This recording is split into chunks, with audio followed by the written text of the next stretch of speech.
Ang automated comments ay matatawag na fake engagement. Ano ang automated? Ang ibig sabihin, they are comments generated by robots and by the system.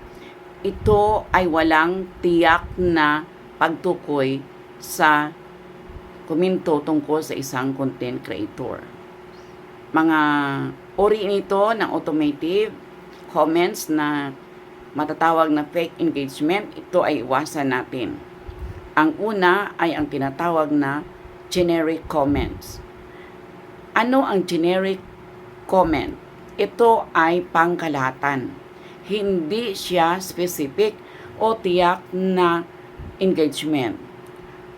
Ang halimbawa nito ay great job, nice pic, congratulations, nice, lovely. O di ba? May natutunan tayo diyan kahit ako ay gumagamit din ng ganyan. Iyan pala ay generic.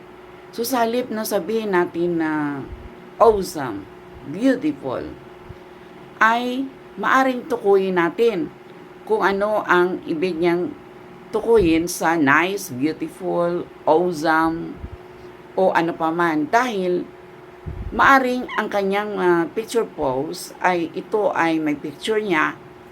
Pagkatapos sa itaas ay mayroong mga earnings. So, pag nag-comment tayo ng awesome, that's general. Ano nga ba ang nice? Nice. Alin sa dalawa ang nice? Yung picture o yung earnings?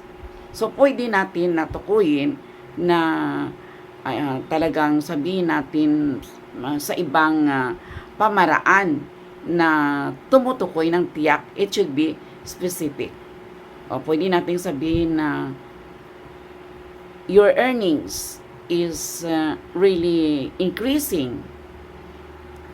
Tumataas na talaga ang iyong earnings.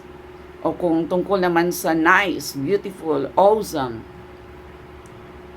I love your smile. I love your dress. I love your words.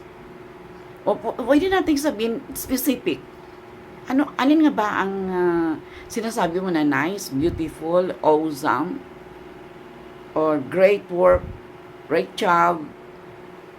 O kung minsan hindi ko napigilan aking sarili, ay talagang napatanong ako doon sa commenters pag sinabi niyang awesome, great work, great pictures, nice. Alin ba ang tinutukoy mo? So, napatanong talaga ako. Ngunit hindi naman siya sumasagot. Alin ang tinutukoy niya? Yung post ko ba na achievements o tungkol doon sa mukha ko? So, yun, generic. Di ba? Ginagawa natin yan. Ginagawa mo yan, no? O, ako rin. Pangalawa, na matatawag na automated na comment ay yung tinatawag natin na lack of personalization.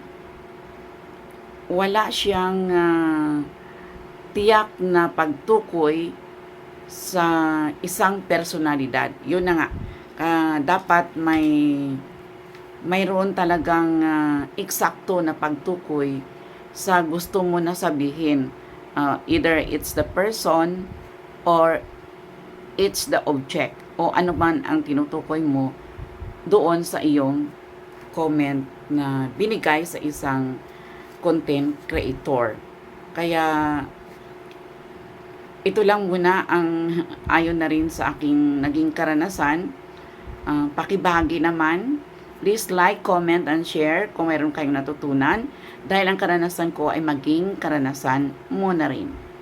I am your teacher vlogger, teacher na, vlogger pa. Teacher being Erlinda Bing Basilio Rindon. Mabuhay, magandang buhay, mabuting tao. Mabuhay, mabuting tao, magandang buhay. Long live good person, good life. Good life, good person, you. Thank you for watching. Until my next vlog. Mabuhay!